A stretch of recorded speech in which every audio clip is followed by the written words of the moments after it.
ਲਾਂਗੇ ਸਭ ਜਣ ਆਪਣੀ ਪਵਿੱਤਰ ਬਾਈਬਲ ਨੂੰ ਖੋਲੋ ਔਰ ਅਸੀਂ ਖੋਲਾਂਗੇ ਭਜਨ ਸਾਹਿਤਾ 75 ਸਾਮ 7 ਭਜਨ ਸਾਹਿਤਾ 75 ਉਹਦਾ 6 और 7 वर्स ਨੂੰ ਅਸੀਂ ਪੜਾਂਗੇ। साम्स हिंदी में भजन साहित्य, इंग्लिश में साम्स, चैप्टर 75 वर्स 6 और 7 से हम पढ़ेंगे इस वचन को। भजन साहित्य 75 चैप्टर उसका और 6 और 7 को।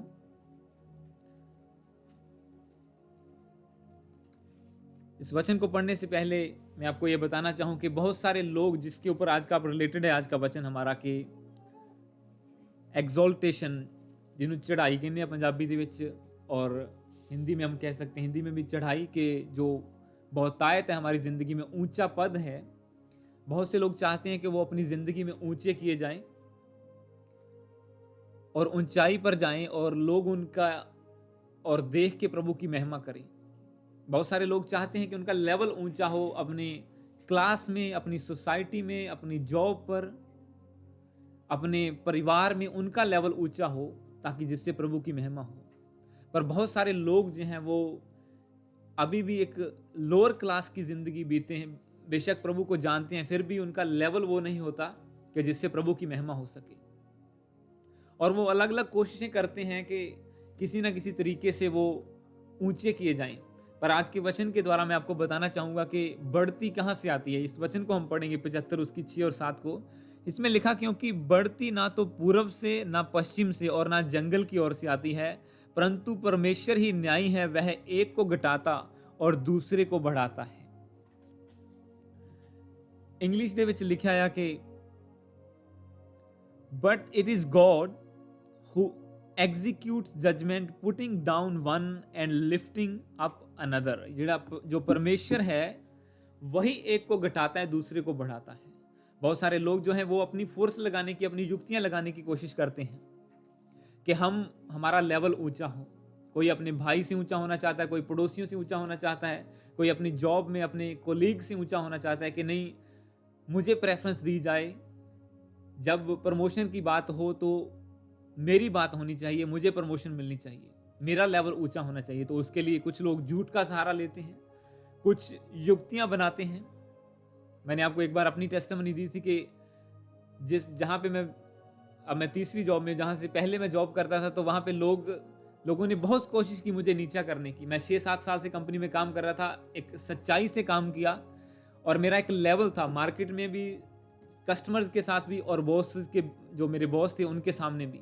पर कुछ लोगों ने आके युक्तियां बना के बॉसेस को भरमा के कि हाँ मेरे खिलाफ युक्तियां बनाने की कोशिश की, पर वो लेवल नीचा नहीं कर पाए।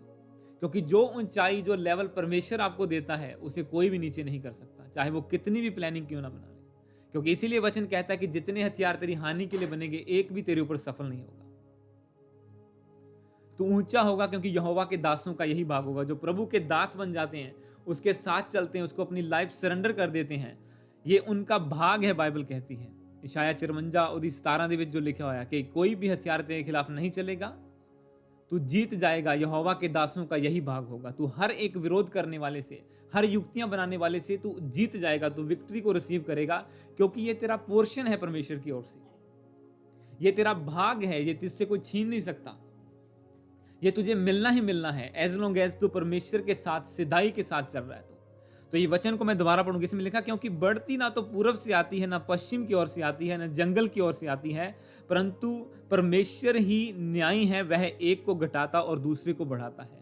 अब यहाँ पे 3 चीजें लिखी गई हैं, ना तो पूरब से आती है, ना पश्चिम से आती है। मतलब ना तो तुम इधर मुड़ जाओ कि इधर से युक्ति बना लें और वहां से प्लानिंग कर लें कि हम किसी तरह से ऊंचे बढ़ सके, हमारे फाइनेंशियल लेवल बढ़े, हमारी जिंदगी का लेवल, हमारी शानो शौकत बढ़े सोसाइटी में, या हम पूर्व की ओर मुड़े या पश्चिम की ओर मुड़े। तो बाइबल कहती है हमें कुछ भी नहीं मिलेगा इधर उधर भटकने से।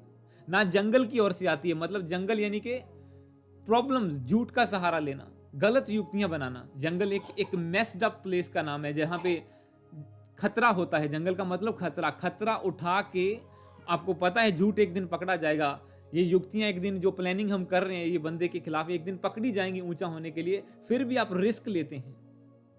पर आप ऊपर की ओर नहीं देखते, जो परमेश्वर जो ऊपर बैठा है वो आपको देना चाहता है। अब बंदा पूरब की ओर जाता है, पश्चिम की ओर जाता है, जंगल की ओर जाता है, पर वो परमेश्वर की ओर नहीं जाता ऊंचा होने के लिए। पर बाइबल कहती है कि ना तो तुम्हें पूरब से कुछ मिलेगा, ना पश्चिम से कुछ मिलेगा, और ना जंगल से कुछ मिलेगा। अगर तुम्हें ऊंचा होना है तो तुम्हें परमेश्वर के सामने घुटने टेकने होंगे, क्योंकि वही एक न्यायी हो जो एक को घटाता और दूसरे को बढ़ाता है। हमारा ग्रुप, हमारा चर्च एक बहुत बढ़िया, बहुत एक्यूरेट एग्जाम्पल है इस चीज की कि परमेश्वर कैसे बढ़ाता और घटाता है लोगों को। परमेश्वर कैसे एक को घटाता और दूसरे को बढ़ाता है, चाहे वो कोई भी इंसान क्यों ना हो, चाहे वो कोई भी क्यों ना हो, कितना भी अनॉइंटेड मैन ऑफ गॉड क्यों ना हो। अगर वो प्रभु के साथ सीधा नहीं चलेगा, एक दिन परमेश्वर नीचा कर देगा और उसके जगह दूसरे को ऊंचा कर देगा। इसी तरह से बाइबल में आप अलग अलग एग्जाम्पल्स को आज देखेंगे। इस वचन को समझने के लिए हम पढ़ेंगे 2 शमूएल, दूसरा शमूएल, उसकी 12 आयत को, 12 चैप्टर की 7 और 9 आयत को। अगर पीछे आप आएंगे आपको शमूएल की बुक मिलेगी, उसकी 2 बुक्स हैं, पहला और दूसरा। तो अगर आप दूसरा शमूएल उसकी 12 चैप्टर को खोलेंगे तो उसमें से एक वचन मैं आपके लिए पढ़ूंगा। दूसरा शमूएल 12 उसकी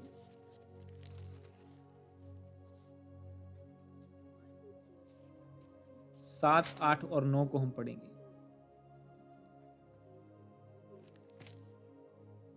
इसमें लिखा है, तब नातान ने दाऊद से कहा, तू ही वह मनुष्य है, इज़राइल का परमेश्वर यहोवा यूं कहता है, मैंने तेरा अभिषेक करके तुझे इज़राइल का राजा ठहराया और मैंने तुझे शाऊल के हाथ से बचाया। फिर मैंने तेरे स्वामी का भवन तुझे दिया और तेरे स्वामी की पत्नियां भी तुझे दी। मैंने इज़राइल और यहूदा का घराना तुझे दिया, और यदि वह थोड़ा था तो मैं तुझे और भी कुछ देने वाला था। तूने यहोवा की आज्ञा तुच्छ जानकर क्यों वह काम किया जो इसकी दृष्टि में बुरा है। तो यहां पे परमेश्वर का मैसेज दाऊद के पास पहुंचता। दाऊद जो इतनी लड़ाइयों को लड़के जीतने वाला, यहां पे परमेश्वर का वचन उस नातान नबी के द्वारा, एक प्रोफेट के द्वारा पहुंचा। नातान जो नेथन इंग्लिश में जिसे बोलते हैं, उस टाइम का प्रॉफिट था, जो सब चीजें परमेश्वर से वचन पाकर दाऊद को बताता था तुझे क्या करना है, और वो सफल होता जाता था। और जब दाऊद ने पाप किया, जब वो उसने औरत के साथ पाप किया, तब परमेश्वर का वचन उसी नबी के द्वारा पहुंचा जो उसे पहले आगे बढ़ने की प्लानिंग देता था। अब वही नबी, वही प्रॉफिट उसे बता रहा है। वो कहता है कि परमेश्वर यहोवा ये कहता है कि उसने तुझे सब कुछ दिया। पहले वो प्रभु उसको बताता है कि उसने उसे उसके दुश्मनों से उसे बचाया। वो बकरियां चराने वाला था, उसे राजा बनाया। पहले एक लेवल दिया, दूसरा दिया, तीसरा लेवल, यानी कि पूरे इज़राइल के ऊपर राज्य करने वाला बना दिया। परमेश्वर कहता है कि अगर ये भी कम था तो मैं तुझे और भी देने वाला था। मतलब परमेश्वर की ओर से कोई भी घटी नहीं है, वो आपको एक के बाद एक लेवल देता ही जाएगा। पर बहुत से लोग हैं वो एक लेवल पे आके सेटिस्फाई हो जाते हैं कि नहीं, अब हमने बपतिस्मा ले लिया, चर्च जाते हैं, अब इसके ऊपर हमें कुछ नहीं चाहिए, हम प्रभु को जान चुके हैं। तो ठीक है, परमेश्वर कहता है इतना चाहिए, इतना मिल गया तुम्हें। पर प्रभु ये भी कहता है कि जो भूखे हैं वो रजाए जाएंगे, जो प्यासे हैं वो तृप्त किए जाएंगे। बड़े से बड़े वरदानों की खोज में लगे रहो, कि तुम्हें एक बड़े से बड़े वरदान की खोज करनी होगी, तुम्हें आगे बढ़ना होगा, बड़ा सोचना होगा। तुम्हें सोचना होगा जितना आप लेना चाहेंगे, क्योंकि यहां पे दाऊद देखो एक पूरे इज़राइल का राजा बन गया। उसके पास सब कुछ था, उसे महल है, उसके पास सेना है, वो लड़ाइयों को लड़के जीत रहा है, वो अब रिलैक्स लाइफ जी रहा है। पर परमेश्वर कहता है कि ये कुछ भी नहीं है, मैं तो तुझे और भी देना चाहता था, मैं तो तुझे और भी बढ़ाना चाहता था, पर तूने पाप क्यों किया। आपका एक छोटा सा पाप आपको एक बड़ी योजना तक पहुंचने से रोक सकता है। यही आज का हम वचन, जो टाइटल हमारा यही है कि एग्जल्टेशन, जिसे हम चढ़ाई बोलते हैं, कि चढ़ाई कहाँ, बंदे की चढ़ाई कित्थों होंदी आ।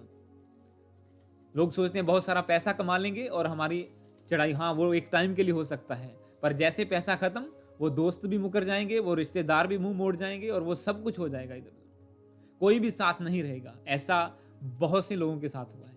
जब तक पैसा है तब तक दोस्ती है, पैसा खत्म दोस्ती खत्म, पैसा खत्म रिश्तेदारी खत्म। पर जो परमेश्वर आपको चढ़ाई देता है, वो जो एग्जॉल्ट वो करता है आपको, उसे कोई भी नीचे नहीं कर सकता, आप खुद, आपके खुद के अलावा। दाऊद के अगेंस्ट सारी सेना थी। शाऊल जो राजा था, उस टाइम की गवर्नमेंट थी, वो सारी दाऊद के अगेंस्ट थी। वो एक टीनेजर बंदा था, एक यंग लड़का था। वो जंगलों में भाग रहा था, पर कोई भी बंदा उसे मार नहीं पाया। बाइबल में एक जगह पे लिखा कि शाऊल 3000 लोग लेके दाऊद को मारने के लिए गया। वो गुफा में छिपा हुआ था, पर वो उसे मार नहीं पाया। क्यों? क्योंकि परमेश्वर ने ठाना था कि मैं इसे ऊंचा करूंगा। जब दाऊद को चुना था परमेश्वर ने, तो उसने कहा था मुझे मेरे मन के अनुसार एक मिल गया है जिसे मैं पूरे इजराइल का राजा बनाऊंगा। और परमेश्वर थोड़ा थोड़ा करके उसका लेवल बढ़ाता गया। जितना वो प्रूव करता था अपने आप को, मैं इसके काबिल हूं, परमेश्वर उसे उतना लेवल दे देता था। उसने गोलियत को मारा, परमेश्वर ने उसने राजघराने में प्रवेश करने के लिए उसकी एंट्री करवा दी कि तू शेपर्ड्स फील्ड से, तू बकरियां चराने से अब राजघराने में सेवा करेगा। उसे शाऊल ने भेजा, जा लड़ाई लड़के आ। वो लड़ा, जीत के आया। शाऊल ने उसे अधिकारी बना दिया। वो और आगे जीता, परमेश्वर ने उसे यहूदा गोत्र का राजा बना दिया। और आगे जीता, वो पूरे इजराइल का राजा बन गया। एक एक करके उसका अभिषेक बढ़ता गया, उसका लेवल बढ़ता गया। उसे कोई भी नीचा नहीं करा। बाइबल कहती है कि वो 66 लड़ाइयां लड़ा, एक भी नहीं हारा। कोई भी दुनिया का दुश्मन, कोई भी दुनिया का राजा उसे हरा नहीं सका। पर वो खुद अपने आप से हार गया। वो खुद जंगलों में, ये वचन को जब आप पूरा पढ़ते हैं तो इसमें लिखा हुआ है कि वो जंगल में भटका। इसके बाद उसकी लाइफ में डिस्ट्रक्शन आई। उसके बेटे जो उसका आदर करते थे, उसके खिलाफ खड़े हुए तलवार चलाने के लिए, उसे मारने के लिए, और वो भाग गया घर से, अपने महल से राजा खुद ही भाग गया। पर हुआ क्यों? क्योंकि ये वचन कहता है, परमेश्वर कहता है कि अगर ये कम था तो मैं तुझे और भी देने वाला था, पर तूने यहोवा की आज्ञा तुच्छ जानकर क्यों वह काम किया जो उसकी दृष्टि में बुरा है।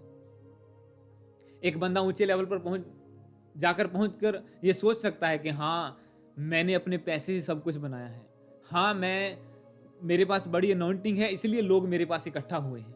अगर वो घमंड में आ जाए तो, अगर ये भूल जाए। अगर आप बाइबल की स्टोरी को पढ़ते हैं तो नबूकदनेस्सर एक राजा था, और परमेश्वर उसे इतना बढ़ा रहा था कि पूरी दुनिया के ऊपर वो राज्य करना उसका फैल गया था। बाइबल में लिखा है कि पेड़ जड़ फूटी, एक पेड़ इतना बड़ा कि उसने पूरी धरती को कवर कर लिया। और ये दृष्टांत था उसके राज्य के लिए कि वो इतना बढ़ रहा था कि पूरी पृथ्वी पर उसका राज्य फैलता जा रहा था। पर एक दिन अपनी छत पे खड़ा होकर कहता है, क्या ये सब सारा राज्य मैंने अपनी ताकत से नहीं बनाया है?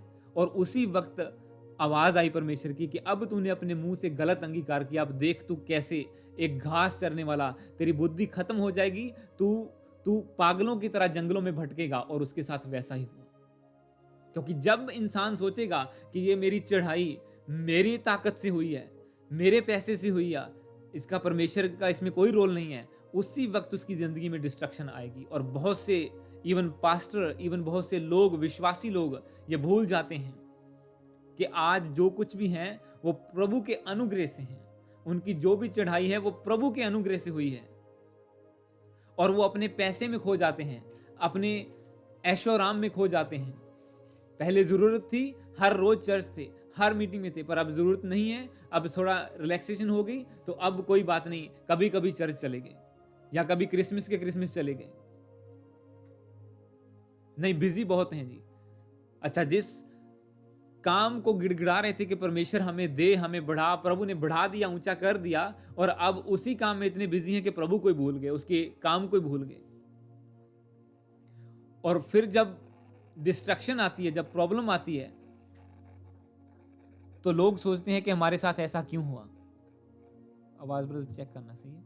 लोग सोचते हैं कि हमारे साथ ऐसा क्यों हुआ, हमारी जिंदगी में प्रॉब्लम क्यों आई है। पर उन्हें खुद नहीं पता होता कि ये मेरी ही वजह से हुई है, मैंने ही घमंड किया था।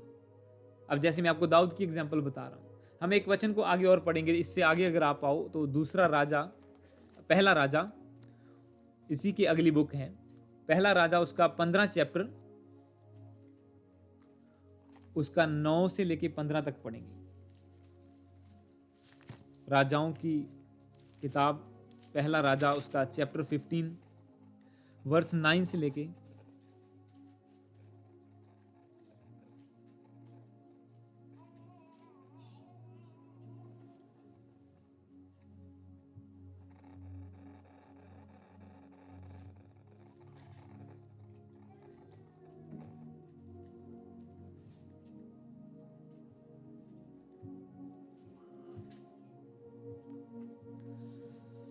15 की 9 से लेके 15 तक हम पढ़ेंगे। अगर आप खोल चुके हैं तो मैं इस वचन को पढ़ूंगा।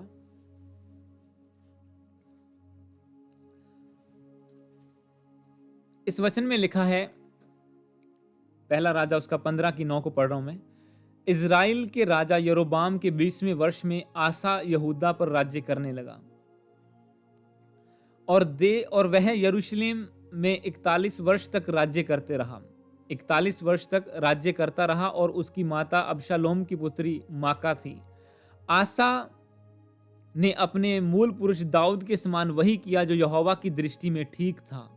उसने तो पुरुषगामियों को देश से निकाल दिया और जितनी मूर्तें उसके पुरखाओं ने बनाई थी उन सबों को उसने दूर कर दिया, वरन उसकी माता का जिसने अशेरा के लिए एक घिनौनी मूर्त बनाई थी उसको उसने राजमाता के पद से उतार दिया। और आसा ने उसकी मूर्त को काट डाला और किद्रोन के नाले में फूंक दिया। परंतु ऊंचे स्थान तो ढाए ना गए, तो भी आसा का मन जीवन भर यहोवा की और पूरी रीति से लगा रहा। और जो सोना चांदी और पात्र उसके पिता ने अर्पण किए थे और जो उसने समय अर्पण किए थे उन सबों को उसने यहोवा के भवन में पहुंचा दिया।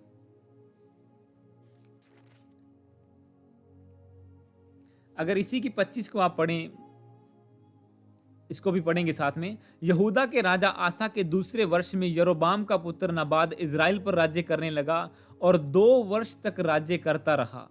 उसने वह काम किया जो यहोवा की दृष्टि में बुरा था और अपने पिता के मार्ग पर वही पाप करता हुआ चला रहा जो उसने इज़राइल से करवाया था। तो यहाँ पे मैंने आपको 25 साथ में इसीलिए ऐड किया कि ये दूसरी एग्जाम्पल है उसकी। ये जो राजा था, जो आसा राजा था, ये आगे राजाओं की बुक शुरू हो जाती है। जब दाऊद, शमूएल मर गया और दाऊद मर गया, उसके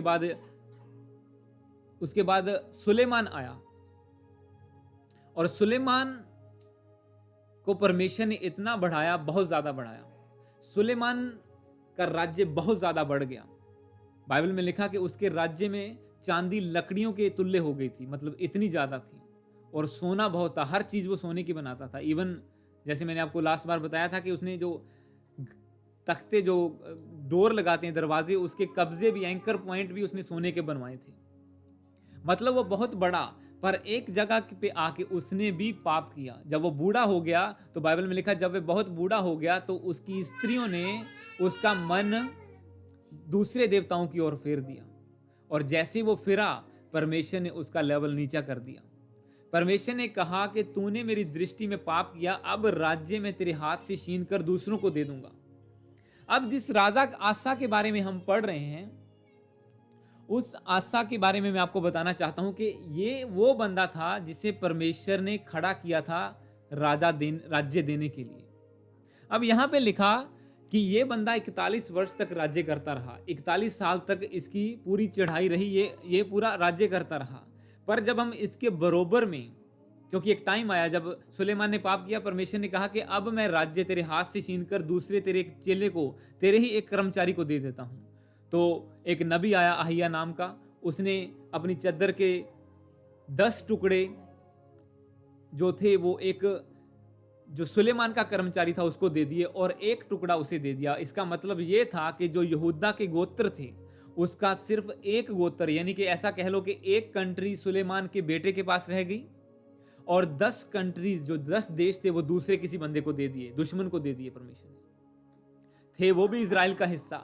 अब यहाँ पे जो आसा था वो एक कंट्री के ऊपर राज्य करता था, जो आगे बढ़ता गया। जब सुलेमान के बाद उसका बेटा आया, फिर दूसरा बंदा आया, वो मर गया, तीसरा आया। जब आसा आया तो इसने क्या किया, इसने परमेश्वर की मर्जी, यहाँ पे लिखा कि उसने दाऊद के समान काम किए। जैसे दाऊद परमेश्वर की दृष्टि में भला था, बाइबल कहती है कि उसने एक ही पाप किया था, और वो ये था कि वो उसने औरत के साथ सोया और उसके बाद परमेश्वर ने उसकी जिंदगी में डिस्ट्रक्शन को भेजा और उसका पश्चाताप उसे हुआ। उसके अलावा दाऊद ने कोई भी पाप नहीं किया था परमेश्वर की नजर में। और यहाँ पे भी ये कहता है कि आसा ने एक डिसीजन लिया कि जो लोग पहले पाप करते आए हैं मैं उनके समान नहीं करूंगा, मैं एक अलग बेशक मुझे एक ही देश मिला है, बेशक मेरा राज्य छोटा है, पर उसने अपने देश से सारी मूर्तियां निकलवा ली, सब कुछ निकाल दिया और परमेश्वर ने उसे ऊंचा किया और वो 41 साल तक राज्य करता रहा। पर जब आप इसके पैरेलल देखते हैं, जिनके पास बाकी 10 देश थे, 10 गोत्र थे, वो लोग कोई 1 साल राज्य कर रहा था। इसीलिए मैंने आपको 25 पढ़ाया। 25 में लिखा ये उसके अपोजिट था। यहूदा के राजा आसा के दूसरे वर्ष में यरोबाम का पुत्र नबाद इजराइल पर राज्य करने लगा और 2 वर्ष तक राज्य करता रहा। कोई 2 साल आ रहा है, कोई 3 साल आ रहा है, कोई 5 साल आ रहा है, पर कोई भी बंदा टिक नहीं पाता था। आप सोचो, एक बंदे के पास एक देश है और एक के पास 10 देश हैं, पर फिर भी वो उससे नहीं जीत पा रहे थे, क्योंकि उन लोगों को जब खड़ा करता था तब परमेश्वर खड़ा करता था और वो जब प्रभु की इच्छा के अनुसार चलते थे, कोई भी उनके ऊपर विक्ट्री प्राप्त नहीं कर सकता था। ये एक सीक्रेट है बाइबल का, जो राजाओं की बुक में हमें मिलता है। जब जब अलग राजाओं की हिस्ट्री हम पढ़ते हैं तो कि एक बंदा कैसे स्टेबल रह सकता है, कैसे एस्टेब्लिश हो सकता है, या एक चर्च आज हम बोलें तो कैसे एस्टेब्लिश हो सकता है, उसका एक ही तरीका है जो हमने पहला वचन पढ़ा कि बढ़ती ना तो पूर्व से आती है, ना पश्चिम से आती है, ना जंगल की ओर से, बढ़ती सिर्फ और सिर्फ परमेश्वर की ओर से आती है। अगर हम उसके साथ वफादार हैं तो हम आगे बढ़ सकते हैं। अगर हम वफादार नहीं है परमेश्वर के साथ, हम झोल मोल कर रहे हैं मिनिस्ट्री में, चर्च में, चाहे 10 चर्च भी इकट्ठे कर लें, 10 चर्च वो भी बिखर जाएंगे, वो भी सब कुछ डिस्ट्रक्ट हो जाएगा, तो भी हम आगे नहीं बढ़ पाएंगे। बेशक एक छोटा भी, क्योंकि बाइबल कहती है कि परमेश्वर हमें बेस्ट देना चाहता है। उसे दाऊद को पूरे इजराइल का राजा बनाकर भी परमेश्वर ने कहा, मैं तो तुझे और भी देना चाहता था। तुझे लगा कि मुझे बहुत कुछ मिल गया है, पर मैं तुझे और भी बढ़ाना चाहता था, पर तूने पाप क्यों किया, अब तेरा वो लेवल नहीं रहेगा। और इसी तरह से जब सब कुछ पाप में चल रहा था तो एक आसा ने डिसीजन बनाया कि मैं पाप नहीं करूंगा, मैं पाप को खत्म करूंगा। उसने पुरुषगामियों को, जो गंदे लोग थे, जो लुच्चे लोग थे, उन्हें देश से निकाल दिया। उसकी खुद की माता जो थी वो मूर्ति पूजक थी, उसे उसने अपने पद से निकाल दिया। उसने सारी मूर्तियां फूंक डाली, सब कुछ अलग कर दिया, अपने परमेश्वर की मर्जी के खिलाफ था, जो उसके वचन के खिलाफ था। और वो 41 साल तक स्टेबल रहा और उसके पैरेलल एक के बाद दूसरा राजा, तीसरा आता था, चौथा आता था, सब लोग गिरते जा रहे थे और कोई भी जीत नहीं पाया उससे। इसका रीजन यही था कि जब वो परमेश्वर के साथ वफादार रहा तो वो आगे बढ़ा। और इस इंसान को यही चाहिए कि वो जब प्रभु के साथ जुड़े, अगर हम चाहते हैं हम बढ़ें।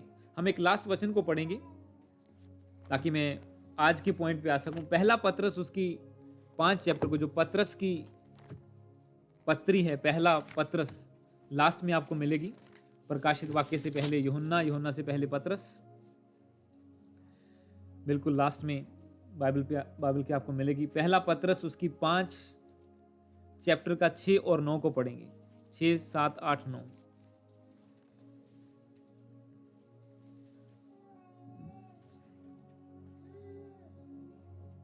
पहला पत्रस, उसका 5 चैप्टर, उसकी 6 से लेकर 9 तक हम पढ़ेंगे। इसमें लिखा हुआ है, अगर आप खोल चुके हैं तो, इसमें लिखा, इसलिए परमेश्वर के बलवंत हाथ के नीचे दीनता से रहो, जिससे वह तुम्हें उचित समय पर बढ़ाएगा। अपनी सारी चिंता उसी पर डाल दो, क्योंकि उसको तुम्हारा ध्यान है। सचेत रहो और जागते रहो, क्योंकि तुम्हारा विरोधी शैतान गर्जने वाले सिंह के समान इस खोज में रहता है कि किस को फाड़ खाए। विश्वास में दृढ़ होकर और यह जानकर उसका सामना करो कि तुम्हारे भाई जो संसार में हैं ऐसे ही दुख सह रहे हैं। तो यह वचन कहता है कि इसलिए परमेश्वर के बलवंत हाथ के नीचे दीनता से रहो कि वह तुम्हें उचित समय पर बढ़ाएगा। तो ये वचन फिर घूम के वही जो हम साम 75 को पढ़ा हमने, भजन संहिता 75 में, कि बढ़ती कहीं से नहीं आती। यहाँ पे ये वचन भी हमें कह रहा है। ये एक पत्री लिखी पतरस ने चर्चेस को, कि अगर तुम्हें ऊंचे होना है, अगर तुम्हें बढ़ना है, तो उसका एक ही तरीका है, अपने आप को हम्बल करो परमेश्वर के सामने, प्रभु के सामने दीनता से रहो, तो वो तुम्हें उचित समय पर बढ़ाएगा। पर प्रॉब्लम ये आती है कि जब एक बंदे के पास गिफ्ट आता है, उसे गैर भाषा का वरदान मिल गया या उसे थोड़ा प्रीचिंग का गिफ्ट मिल गया, तो लोग अपनी जो कॉलिंग है उससे फिर जाते हैं। लोग घमंड करना शुरू कर लेते हैं कि अपनी तुलना करनी शुरू कर देते हैं। अगर मैं सिंपल भाषा में बोलूं तो दूसरों से तुलना शुरू कर देते हैं कि हाँ, मेरे पास गैर भाषा इसके पास नहीं है, मैं चर्च जाता हूं इसके पास नहीं है, मेरे पास अच्छी आवाज है इसके पास नहीं है। कोई भी गिफ्ट आया और घमंड आ गया तो आप स्लिप होने से दूर नहीं है, आप फिसलने से दूर नहीं है, क्योंकि बाइबल क्लियरली बोलती है कि परमेश्वर घमंडियों का सामना करता है, वो दीनों को ऊंचा करता है। एक बंदे के पास चाहे कुछ भी नहीं है, कोई भी गिफ्ट नहीं है, पर अगर वो बंदा दीन है परमेश्वर के सामने, परमेश्वर उसे एग्जाम्पल बना के खड़ा करेगा। मेरे पास कोई प्रीचिंग का गिफ्ट नहीं था, कोई अनॉइंटिंग नहीं थी, कोई कुछ भी नहीं था, पर एक जरूर था कि हम प्रभु के सामने नम्र थे, और उसको वो बंदा खुद जानता होता है या परमेश्वर जानता होता है। कोई दूसरा बंदा जाने या ना जाने, किसे पता न हो, पर जो हमारा अंतर आत्मा होता है, जो हम खुद होते हैं, और जो हमारा परमेश्वर है, वो जानता है कि हम नम्र हैं कि नहीं है। हो सकता है एक बंदा दूसरों के सामने बहुत भोला बने, पर अंदर उसके चालाकियां भरी हो, ऐसे लोग भी सामने आते हैं। तो बाइबल कहती है कि कुछ भी जो है वो छुपा नहीं रहेगा, वो सामने आ जाएगा। अगर आप वाक्य में नम्र हैं तो ये भी लोगों के सामने आ जाएगा जब परमेश्वर आपको ऊंचा करेगा। अगर आप लोगों के सामने भोले बन रहे हैं और परमेश्वर की नजर में आप लोगों की नजर में भोले बन रहे हैं, पर परमेश्वर की नजर में आप चालाक और युक्तियां बनाने वाले लोग हैं, झूठ बोलने वाले लोग हैं, तो वो भी लोगों के सामने आ जाएगा। कुछ भी छुपा नहीं रहेगा। पर अपने आप को बढ़ता हुआ देखने का, अपने लेवल को बढ़ता हुआ देखने का सिर्फ और सिर्फ एक तरीका है जो बाइबल आपको बताती है, क्योंकि परमेश्वर नहीं चाहता कि उसका कोई भी चुना हुआ बंदा वो नीचा रहे। उसने कहा, उसने हमें पूंछ नहीं सर बनाया है, उसने हमें एक आशीष के वारिस बनाया है कि हम आशीष को ले सकें। कल मैं एक वचन को पढ़ रहा था, इसमें लिखा कि he called us to obtain the blessing, कि उसने हमें इसीलिए बुलाया कि हम एक के बाद एक आशीष को लेते जाएं। पर जब एक बंदा एक आशीष लेके घमंड करेगा, उसका यूटिलाइज सही नहीं करेगा, परमेश्वर के राज्य के लिए, उसकी महिमा के लिए इस्तेमाल नहीं करेगा, अपने घमंड के लिए, अपने पर्पस के लिए, अपने पड़ोसी को नीचा करने के लिए इस्तेमाल करेगा, तो कोई गारंटी नहीं है कि वो ब्लेसिंग, वो बरकत बनी रहेगी या नहीं बनी रहेगी। पर जब एक बंदा जो भी उसे प्रभु ने दिया, उसे प्रभु की महिमा के लिए इस्तेमाल करेगा, तो ये प्रभु की ओर से गारंटी है कि उसे कोई भी छीन नहीं पाएगा। इसकी एग्जांपल आप बाइबल में भी देखते हैं, आज के जो वर्ल्ड है, जो फिजिकल वर्ल्ड है, उसमें भी देखते हैं।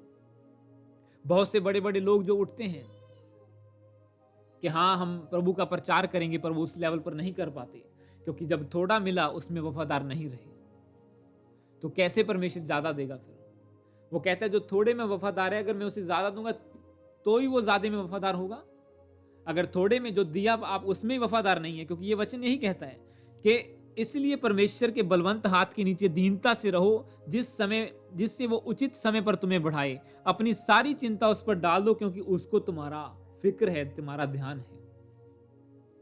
साथ को इंग्लिश में लिखा, casting all your anxieties on him because he cares for you. परमेश्वर तुम्हारी केयर करता है, अपना सारा बोझ उसके ऊपर डाल दो। पर इसका मतलब ये नहीं कि अब सो जाओ उसके बाद कि ठीक है, लोग सोच लेते हैं चलो जो करना प्रभु नहीं करना, उसकी इच्छा।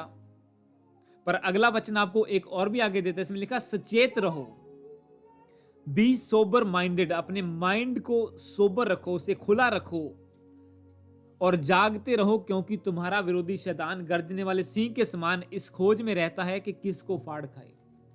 बाइबल हर चीज में हमें इंस्ट्रक्शंस देती है कि अगर तुम दीन होगे परमेश्वर के सामने, उसने आपको ऊंचा कर दिया, then you have to be careful कि अब मैं बढ़ रहा हूं। इसका मतलब शैतान की युक्तियां भी मेरे खिलाफ बढ़ रही हैं, इसका मतलब वो भी मेरे खिलाफ प्लान कर रहा है। अब मैं प्रभु को जान गया हूं। तो बाइबल में दोनों सच्चाइयां बताई गई हैं। अगर हमारा परमेश्वर हमारी केयर करने वाला है, तो हमारा विरोध करने वाला, हमें गिराने वाला भी है। जबकि बहुत सी धार्मिक पुस्तकें बस एक ही तरफा बात करती हैं कि हाँ, रब नू मनो, रब सब कुछ कर सकता, ओदे कोल आओ। पर बाइबल कहती है कि परमेश्वर के अधीन रहो, वो तुम्हें बढ़ाएगा, पर सचेत रहो, बी सोबर माइंडेड, और जागते रहो, क्योंकि तुम्हारा विरोधी, तुम्हारा दुश्मन जो रियल विरोधी है, वो शैतान, वो तुम्हें गिराने के लिए हमेशा तैयार रहता है कि अब ये बंदा ठीक है, प्रभु को तो जान गया, अब कहीं ये लगातार चर्च ना जाना शुरू कर दे। अच्छा चर्च जा रहा है, बपतिस्मा ना ले ले। अच्छा बपतिस्मा ले लिया, अब मैं इसे प्रेयर नहीं करने दूंगा, अब मैं इसे बढ़ने नहीं दूंगा। अच्छा प्रार्थना शुरू कर दी, अब मैं इसकी जिंदगी में वरदान नहीं आने दूंगा। वो हर लेवल पर कोशिश करता है आपको गिराने की, और क्रिश्चियन बंदा वो लेवल से बढ़ने की कोशिश नहीं करता। अच्छा शैतान तंग करता, प्रेयर करने लगे, चलो प्रेयर ही करनी छोड़ दो। अच्छा नींद आती है प्रार्थना करने में, चलो छोड़ दो, अब क्या फायदा प्रार्थना करने का। एक दिन आएगी, 2 दिन आएगी, हफ्ता आएगी, बड़े बड़े प्रार्थना करने वाले को नींद आनी शुरू हो जाती है। पर इसका मतलब ये नहीं कि उसको क्विट कर दो, उसके साथ लड़ो उस सिचुएशन के साथ, क्योंकि आपका शरीर भी आपके विरोध में काम करता है और शैतान भी आपके विरोध में काम करता है। पर परमेश्वर आपकी केयर करता है, जो वचन कहता है कि ही केयर्स फॉर यू। वो चाहता है कि आप बढ़ें, आपका लेवल बढ़े। पर बहुत से लोग ये सोच लेते हैं, नहीं शायद प्रभु ही चाहता है कि मैं चर्च ना जावां, नहीं शायद प्रभु चाहता है कि मैं प्रार्थना मैं कितना करा, मैं काम दे नाल प्रार्थना कितना मैनेज करा। पर प्रभु ये नहीं चाहता। प्रभु चाहता है कि जैसे उसने दाऊद को बढ़ाया और वो और बढ़ाना चाहता था, इसीलिए वो हर विश्वासी को, हर बिलीवर को, उसका यही मकसद है आपको चुनने का, कि वो आपको एग्जाम्पल बना के खड़ा कर सके, आपको आपकी ओर देख के। जैसे आप वचन सुनते आ रहे हैं, पिछले 2 पार्ट्स में आपने सुना, संडे को जो लोग ज्वाइन करते हैं, कि creation is waiting for you. सृष्टि बड़ी आशा भरी दृष्टि से आपका इंतजार कर रही है, परमेश्वर के पुत्रों का प्रकट होने का इंतजार कर रही है कि वो कब प्रकट हों। बीमार लोग इंतजार कर रहे हैं कि आप कब प्रकट हों, आप कब आपका लेवल बढ़े और परमेश्वर आपको बढ़ा के ये लोगों को बता सके कि वो आपके लेवल को बढ़ा सकता है, आपको इस्तेमाल कर सकता है अपनी महिमा के लिए। हालेलुया। तो हमें अपने आप को बढ़ता हुआ देखने के लिए उसकी एक ही स्ट्रेटजी है, बाइबल के अकॉर्डिंग, कि परमेश्वर के अधीन हो जाओ और वो तुम्हें अपने आप बढ़ा देगा ठीक समय पर। अगर आप इंतजार करेंगे राइट टाइम का, तो प्रभु बढ़ाएगा। हमें टाइम लगा यहां तक आने में, कुछ साल लगे। पहले चर्च शुरू करने में कुछ 1-1.5 साल लगा, पहले तो एस्टेब्लिश होने में कुछ टाइम लगा, पता ही नहीं था किधर जा रहे हैं, पूर्व की ओर जा रहे हैं, पश्चिम की ओर जा रहे हैं, कहां से आ रहे हैं, कौन आ रहा है, कौन जा रहा है, कुछ पता नहीं था। एक एस्टेब्लिशमेंट में ही कुछ टाइम लगा कि हमें जाना किधर है, ये टारगेट बनाने में। और जब वहां तक बढ़े तो परमेश्वर ने अनुग्रह दिया कि चर्च मिनिस्ट्री शुरू कर सके। अब मिनिस्ट्री शुरू की तो तब वर्शिप कैसे करें, इंस्ट्रूमेंट बजाने वाले नहीं, अब वो मिला। तो धीरे धीरे करके परमेश्वर बढ़ाता जा रहा है। जितना आप प्रभु के सामने नम्र होते जाएंगे, जो थोड़ा दिया उसे इस्तेमाल करते जाएंगे, प्रभु आपको और आगे बढ़ाता जाएगा। हालेलुया। क्योंकि उसका प्लान यही है कि आपको एक एग्जाम्पल बनाए अपने रिश्तेदारों के बीच में। आपको कुछ करने की जरूरत नहीं है कि ये बंदा मेरा मजाक उड़ाता है, मेरे विरोध में बोलता है, मैं इसको बताऊंगा कि यीशु कौन है, मैं इसको असली चीज बताऊंगा। आपको कुछ करने की जरूरत नहीं है। आपको सिंपली परमेश्वर के सामने नम्र होने की, उसके सामने दीन होने की जरूरत है। वो खुद, बाइबल कहती है, वो सच्चा न्यायी है, जो हमने अभी पढ़ा भजन संहिता 75 उसकी 6 में जो पढ़ा कि परमेश्वर ही सच्चा न्यायी है, जो एक को घटाता और दूसरे को बढ़ाता है। वो करेगा राइट टाइम पे। उसमें हो सकता है 1 साल लगे, 2 साल लगे, हो सकता है 6 महीने में हो जाए, पर एक टाइम पे आएगा कि जो आपका मजाक उड़ाते हैं, परमेश्वर आपको ऊंचा करेगा और उनको अपने आप नीचा कर देगा। आपको कुछ भी करने की जरूरत नहीं पड़ेगी, क्योंकि परमेश्वर की प्लानिंग आपसे बेहतर है, आपसे बेस्ट है, और वो देना भी आपको बेस्ट चाहता है। हम खुद करने की कोशिश करेंगे, हम पंगों में पड़ जाएंगे, हम विरोध में पड़ जाएंगे, हम अपना फोकस खो देंगे, फिर ना इधर के रहेंगे ना उधर के रहेंगे। पर अगर हम परमेश्वर को अलाउ करेंगे कि वो हमारी जिंदगी को मैनेज करे, हमें ऊंचा करे, तो वो बेटर करेगा हमसे, वो अच्छे तरीके से करेगा हमसे। हालेलुया। तो प्रभु आपको ब्लेस करे।